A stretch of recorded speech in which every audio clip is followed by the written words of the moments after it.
안녕하세요. 시연쌤입니다. 오늘은 고3 비문학 지문을 같이 읽어보면서 제가 비문학 읽을 때 계속 강조하고 있는 두 가지를 다시 한번 연습해보는 시간을 가져보려고 합니다. 비문학 읽을 때 제일 중요한 게 뭐냐면은 문단 단락별로 나만의 언어로 문단 요약 정리를 적어보는 것. 만약에 요약 정리 적는 게 너무 어려우면은 2개에서 3개 정도 키워드를 찾아보자 라고 말씀드렸고, 두 번째는 지문을 빨리 읽는 것에만 급급하다 보면은 이해가 안 되는데 넘어가는 경우가 생겨요. 그래서 문장 한 줄 읽고 이해하고 나만의 의역 표현 찾아보기, 요것을 체화해서 시험장에서는 이해하면서 읽는 것을 스스로 점검하는 것이, 의식적으로 점검하는 것이 필요하다 말씀드렸습니다. 제가 문단 번호는 다 매겼으니까 1문단부터 한번 읽어보도록 할게요. 물건에 대해서 지배력을 갖는 권리를 물권이라고 하는데, 물권이라는 이 단어의 개념이 나왔습니다. 물건에 대한 권리가 물권인데 점유권, 소유권, 전세권, 저당권 등이 그에 해당한다. 물건의 대표적인 예시 4가지가 등장했네요. 물건 중에서도 부동산은 일반적으로 동산보다 값비싼 재산이다. 대표적으로 부동산 생각하면 움직이지 않는 것, 대표적으로 아파트 이런 것들이 동산, 가구라던가 자동차보다 비싸죠. 그래서 비싼 부동산에 대한 거래는 신중할 수밖에 없고, 그래서 절차를 다소 번거롭게 하고 있다. 비싼 것을 살 때 당연히 우리는 더 신중하고 더 복잡한 절차를 거쳐서 구매를 하게 되겠죠. 예를 들어서 아파트 매매를 할 때 대표적인 부동산입니다. 보통 매수인, 집을 사려고 하는 사람은 매매 대금의 10% 정도를 계약금으로 매도인에게 지급합니다. 예를 들어 집이 1,000만 원이라고 하면 그 중에 10%, 100만 원을 계약금으로 집주인, 원래 집주인 매도인에게 지급하게 됩니다. 관행상 이 계약금은 위약금의 역할도 한다. 그러니까 이 계약금은 위약금, 이 2가지의 의미를 가지고 있네요. 그래서 매수인이라면은 계약금을 포기하고 매도인이라면 그 2배를 물어주고서 계약을 일방적으로 해제할 수 있다. 즉 계약금 단계에서는 한쪽에 의한 계약의 일방적 해제가 가능합니다. 그럼 이제 10%를 계약금으로 지불했다면 남은 90%의 대금까지 지불해야지 계약이 끝나겠죠. 남은 90%의 대금 중 일부를 추가적으로 지급할 수 있는데, 자, 이 추가적으로 지급하는 비용을 바로 중도금이라고 합니다. 중도금까지 지급됐다면 계약은 이제 일방적으로 해제하는 것이 불가능하고, 남은 대금인 잔금까지 건네면 이제 매매대금의 지급이 모두 끝나고, 그와 동시에 매수인은 매도인으로부터 등기 필증을 비롯한 각종 관련 서류를 건네받습니다. 이로써 매매계약이 완료되고 이후 등기라는 절차가 남아 있습니다. 1문단 내용을 모두 우리 읽었는데, 여기에 대해서 문단 요약 정리를 여러분 어떻게 하고 싶나요? 저는 일단 물건이라는 개념이 처음 나왔어요. 1문단에서. 그래서 물건의 개념이라고 적도록 하겠습니다. 그리고 대표적인 부동산 거래에 관련해서 그 아파트 매매 절차를 순서대로 상세히 기술하고 있는데, 처음에 계약금, 거래대금의 10%에 해당되고, 이때까지는 한쪽에 의한 일방적 해제가 가능하다고 했습니다. 그 다음이 중도금, 이때부터는 한쪽에 의한 일방적 해제가 불가능하죠. 잔금까지 치르고 나면 매매계약이 끝나게 되고 등기라는 절차가 남아있다. 이렇게 1문단의 내용을 이렇게 요약해서 문단별 요약 정리를 끝내도록 하겠습니다. 2문단 읽어보도록 할게요. 그래서 대표적인 우리 부동산, 아파트와 같은 부동산에 대한 권리관계의 정보는 우리 법률에 따라서 등기부에 기재가 되는데, 당사자의 신청에 따라 이 등기부에 기재하는 절차라던가 또는 그 기재 자체를 등기라고 합니다. 우리 집을 사면 등기부 등록한다라고 이야기하죠. 그래서 아파트와 같은 부동산에 대한 권리관계, 누가 이 집을 사고 누가 이 집을 팔았는지에 대한 그 권리관계가 달라졌다면 등기에 이것을 기재하는 것이 필요합니다.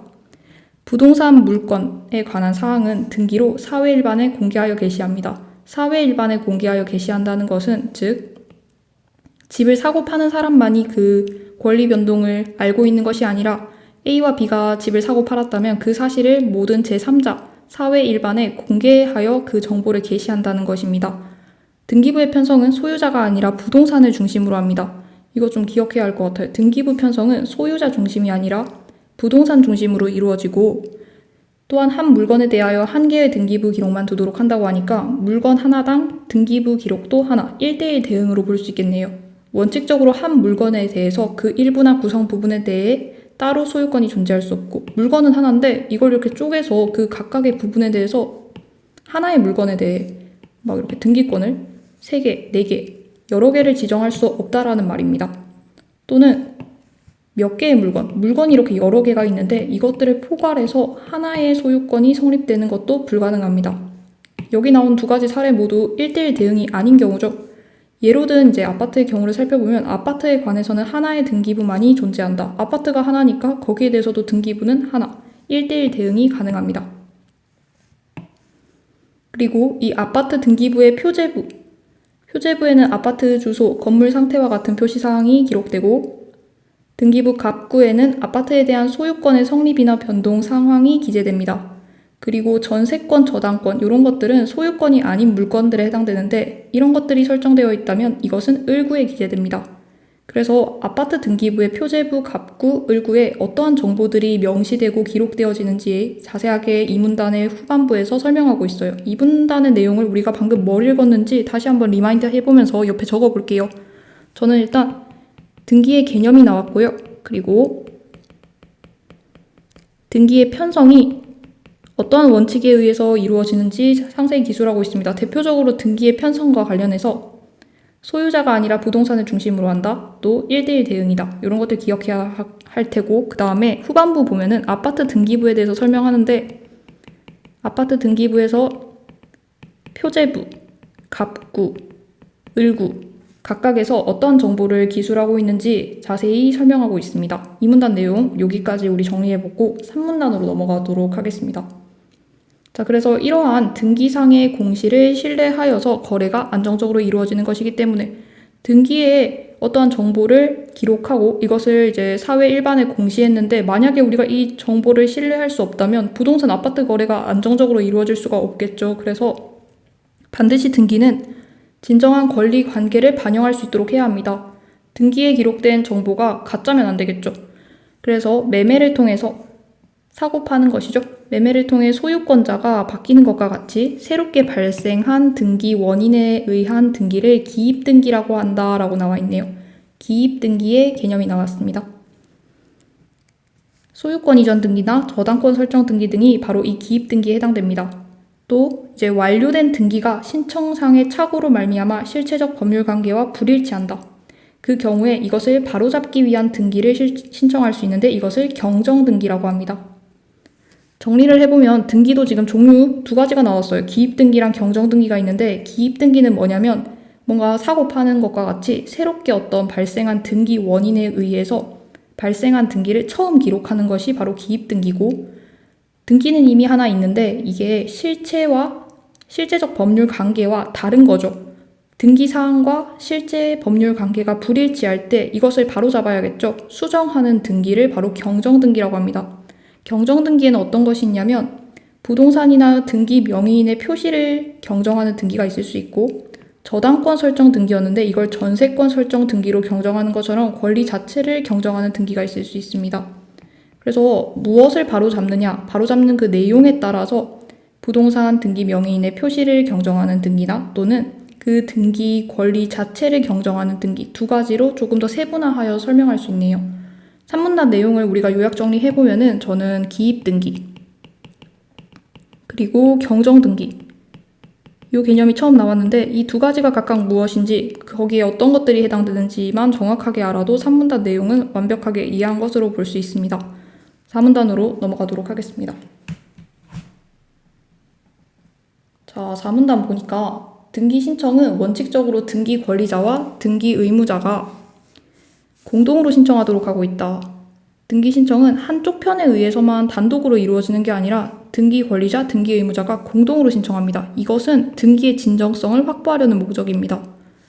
그러니까 등기의 사실이 사실관계에 합당한 등기로 기재가 되기 위해서는 한쪽 편에 의해서만 등기가 이루어진다면 뭐 조작이라던가 또는 잘못된 진정성이 확보되지 않은 등기가 기재될 수 있는 위험이 있겠죠. 그래서 공동 등기를 원칙으로 하는데 이때 참여하는 등기 권리자와 등기 의무자가 어떤 이들을 지칭하는지 이해해야 합니다. 등기 권리자는 등기부에 새롭게 권리자로 오르게 되는 사람, 등기 의무자는 원래 권리자로 기록이 되어 있었던 이를 말합니다. 아파트 매매 계약이라고 하면은 자, 매수인과 매도인이 나왔을 때 한번 우리 이해를 체크해 볼게요. 매수인, 집을 새로 사는 사람은 등기부에 새롭게 이제 권리자로 오르게 될 사람이니까 매수인이 등기 권리자, 그리고 원래 집주인이었던 매도인이 등기 의무자가 되겠네요. 이 두 사람이 공동으로 신청하는 것이 우리 원칙이라고 앞에서 읽었습니다. 그런데 흔히 우리 집을 사는 매수인이 등기를 신청하는 것으로 아는 사람들이 많은데 사실은 이 매수인이 매도인의 등기 신청을 위임받아서 함께 처리하는 것이 일반적이기 때문에 매수인 혼자 신청하는 것처럼 보일 뿐이지 실상은 이 두 사람이 공동으로 신청하는 것이 원칙이다. 사문단 내용은 요약 정리해보면 제일 중요한 키워드가 공동신청입니다.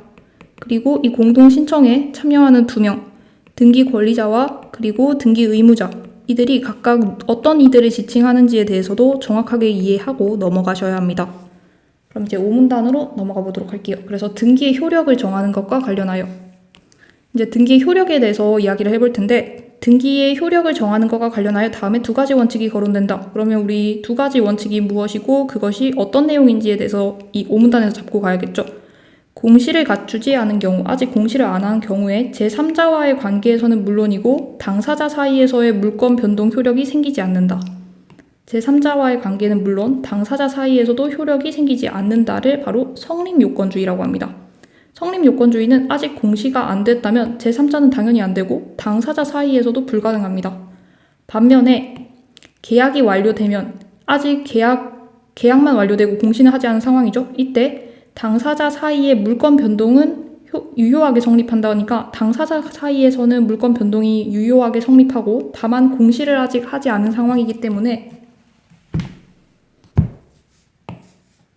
제3자에게 물권 변동의 효력을 주장하지 못한다. 이 원칙을 대항요건주의라고 합니다. 둘의 차이가 잘 느껴지시나요? 그래서 우리 법제는 등기부에 명의가 기재되었을 때, 등기를 했을 때 그 부동산 명의자가 비로소 소유권을 취득한다라는 것으로 되어 있으니까 이 둘 중에 성립요건주의에 해당이 되겠네요.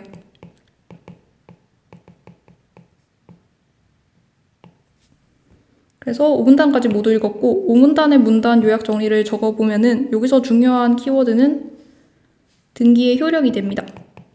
그래서 이 등기의 효력에 대해서 2가지 원칙, 성립요건주의라는 이론이 있고 그 다음에 대항요건주의라는 이론이 있는데 우리 법제는 지금 성립요건에 해당된다라고 확인해 볼 수 있겠죠. 그래서 5문단까지 글을 모두 읽었습니다. 글을 유기적으로 다시 한번 정리해보면 처음에는 이제 물권의 개념, 그리고 물건이 이제 아파트 매매와 같은 계약을 통해서 A라는 사람에게서 B라는 사람으로 넘어갈 수 있어요. 그때 이 부동산에 대한 물권 변동은 등기가 필요한데 이 문단에서 그 등기의 개념에 대해서 자세히 설명하고 대표적인 부동산 아파트 등기부의 표제부 갑구 을구에 어떠한 내용들이 등기부에 기록이 되는지에 대해서 설명했습니다.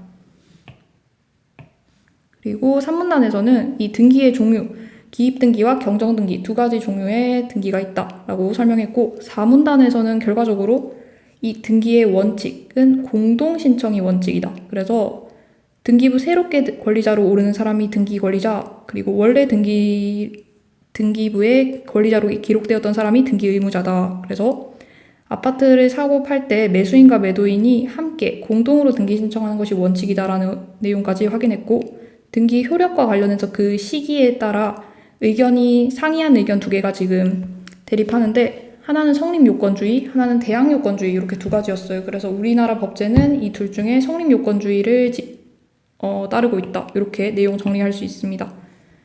글은 모두 읽었고 다음 영상에서 여기에 해당하는 10번에서 13번 문제풀이 진행하도록 하겠습니다. 오늘 영상 봐주셔서 감사합니다.